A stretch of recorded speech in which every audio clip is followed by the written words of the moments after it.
Hi kids, in this video I'm telling you the news of this week. Night curfew in Delhi, Mumbai and Chennai. No public gatherings were allowed in Delhi on 31st December and 1st January between 11 pm and 6 am. Similar orders have also been passed in Mumbai, Punjab, Odisha and Kerala and have also announced similar restrictions. This is meant to restrict the New Year celebrations in India as India wants to stop the spread of COVID-19.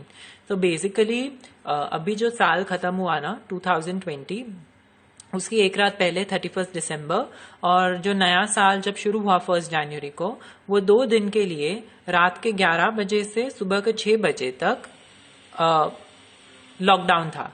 Okay, curfew जिसको हम बोलते हैं. Curfew मतलब कोई घर से बाहर नहीं निकल सकता है. तो रात के 11 से सुबह 6 बजे तक कोई घर से बाहर नहीं निकल सकता है. और ये कहाँ कहाँ हुआ इंडिया में? दिल्ली, मुंबई, पंजाब, उड़ीसा एंड केरला. ओके, और ये क्यों किया? Because we did not want कोविड-19 टू स्प्रेड. हम नहीं चाहते थे कि कोरोना वायरस ज्यादा फैले. बिकॉज 31 की रात को 31 दिसंबर की रात को और 1 जनवरी को बहुत सारे लोग घर से बाहर निकलते सेलिब्रेट करने के लिए, तो उसमें ज्यादा चांसेस है कोरोना वायरस स्प्रेड होने के. So we did not want, the government did not want that to happen, इसलिए कर्फ्यू रखा था. ठीक है. Farmers protest. The central government and the protesting farmers have agreed on 2 of the 4 issues which the farmers are protesting about. However, there is no resolution on the removal of the 3 controversial farm laws. The Kerala Legislative Assembly today passed a resolution seeking the withdrawal of all the 3 farm laws that the farmers are protesting against. तो आपको तो पता है कि farmers सरकार central government के साथ, केंद्रीय सरकार के साथ लड़ रहे हैं बिकॉज गवर्नमेंट ने कुछ ऐसे लॉस पास कर दिए हैं जो उनके फेवर में नहीं है, जिनसे उनको बहुत नुकसान होएगा फार्मर लोगों को. तो फार्मर्स मोर्चा निकाल रहे हैं, प्रोटेस्ट कर रहे हैं, गवर्नमेंट के खिलाफ अपनी आवाज उठा रहे हैं. तो अभी क्या हुआ है कि सेंट्रल गवर्नमेंट और फार्मर्स ने 4 जो प्रॉब्लम्स थे ना, उनमें से 2 प्रॉब्लम्स के बीच में उनकी सहमति हो गई है. ओके, तो गवर्नमेंट मान चुकी है फार्मर्स की 2 बातों को. 4 जो इश्यूज थे उनके बीच, 4 जो चीजें थी जो फार्मर लोग बोल रहे थे गवर्नमेंट को चेंज करने के लिए, गवर्नमेंट ने 2 चीजों को मान लिया है.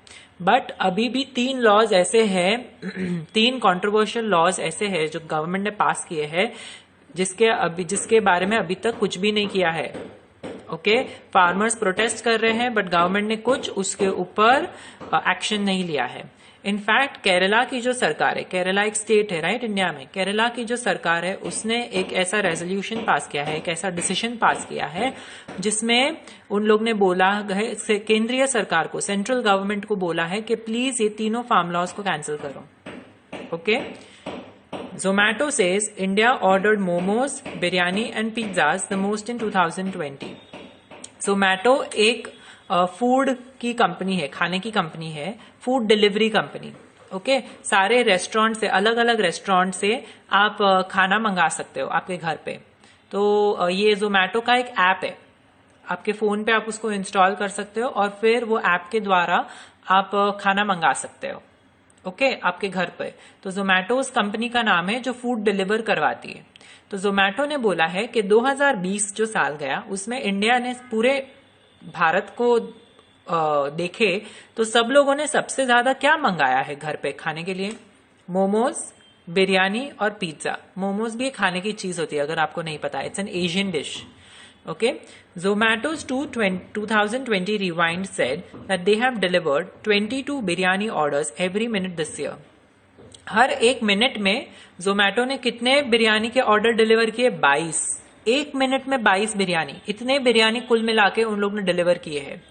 It also said that the gulab jamun was India's favorite dessert in 2020. India का सबसे पसंदीदा डेजर्ट कौन सा? डेजर्ट मतलब मीठा जो हम खाते हैं खाने के एंड में, तो उसमें से सबसे ज्यादा लोगों ने क्या मंगाया था? गुलाब जामुन.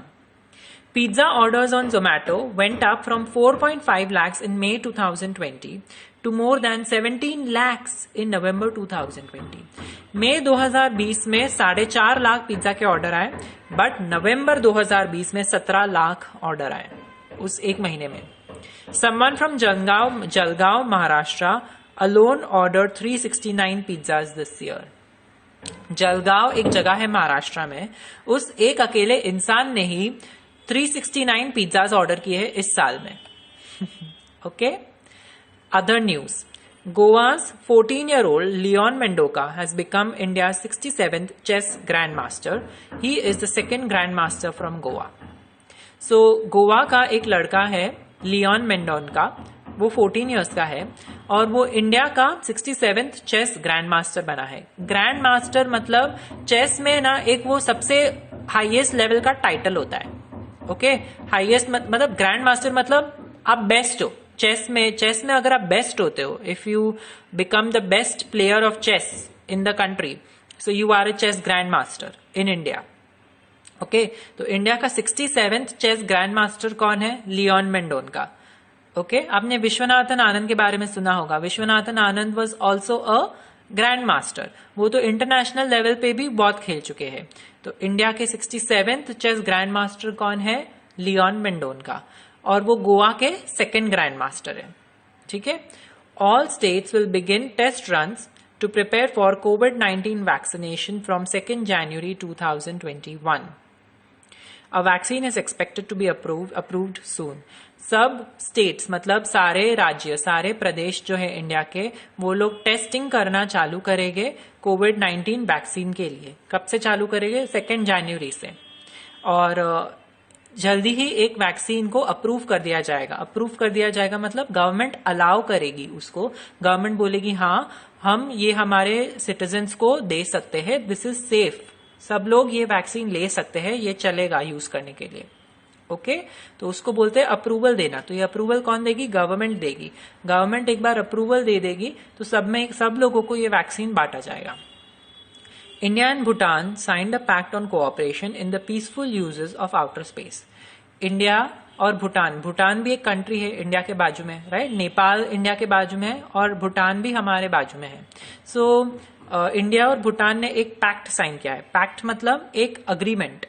ओके, दोनों ने एक अग्रीमेंट साइन किया है और उन लोग ने बोला है कि आउटर स्पेस मतलब अंतरिक्ष, जहां पे प्लैनेट्स है, स्टार्स है, वो जो जगह है उसको हम दोनों जन कोऑपरेट करके पीसफुली यूज करेंगे। हम लोग दोनों फ्रेंड्स बनकर अच्छे से आउटर स्पेस को यूज करेंगे। हम लोग दोनों एक दूसरे की मदद करेंगे और आउटर स्पेस को इस्तेमाल करेंगे, सैटेलाइट्स भेजेंगे और रॉकेट्स भेजेंगे, वो सब हम करेंगे साथ में मिलकर फ्रेंडली तरीके से। तो उसके लिए इंडिया और भूटान ने एक अग्रीमेंट साइन किया है। India has announced that it will open new missions embassies in Estonia, Paraguay and Dominican Republic. India ने अनाउंस किया है कि एस्टोनिया, पैराग्वे, डोमिनिकन रिपब्लिक, ये कंट्रीज है अलग अलग, वहां पर भी एम्बेसी की ऑफिस खोलने वाले हैं। इंडिया की एम्बेसी खुलेगी। इंडिया की एम्बेसी क्या होती है? एम्बेसी मतलब वो ऑफिस होती है, एक लीगल ऑफिस होती है कंट्री की, जहां पे वीजा इश्यू किया जाता है। ओके, सो मतलब मान लो एस्टोनिया से कोई इंडिया में आना चाहता है तो वो एम्बेसी के ऑफिस में जाकर, एस्टोनिया में जो एम्बेसी ऑफिस है हमारा, वहां पर जाके वीजा के लिए अप्लाई कर सकते हैं। ओके, तो Estonia, Paraguay and Dominican Republic में हम एम्बेसीज ओपन करने वाले हैं। Okay, thank you.